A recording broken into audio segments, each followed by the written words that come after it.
Right, YouTube probably won't like this, and most people won't even watch it, but in all honesty, it needs to be said. In the UK, there are around 100,000 people convicted of being some form of deviant when it comes to sexual preferences and are now required to sign the sex offenders register because of their crimes. The crimes involved vary a lot, going right up to the sickest scumbags that you can imagine, Jimmy Savile sort of shit. Anyway, my point is not that these people exist or that they sign this register, it's that forcing them to carry a card showing them to be dirty rapists or nonce cunts is against their human right to privacy and much more. Yet obviously this government and many around the world want to make you carry medical papers please to enter pubs, clubs and other venues. Yep, as is already the case in some countries, you will have to prove you've submitted to the government's will on medical treatments and show proof of this, but a convicted criminal cannot be forced to carry a card pointing out he's a nonce or a rapist.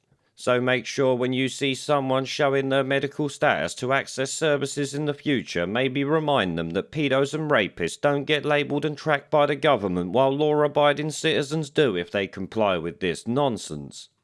I have to wonder who's more dangerous, someone that hasn't submitted to a medical treatment or dirty rapists and nonce cunts that are running around the country unchecked.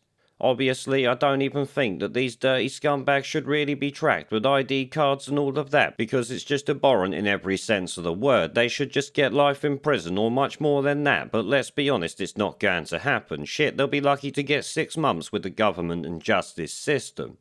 Either way, if it's against a nonce's human rights to privacy, then guess what? Medical papers, please, is against our human rights to privacy. Also, we're not criminals, so it should be fairly easy to argue that case.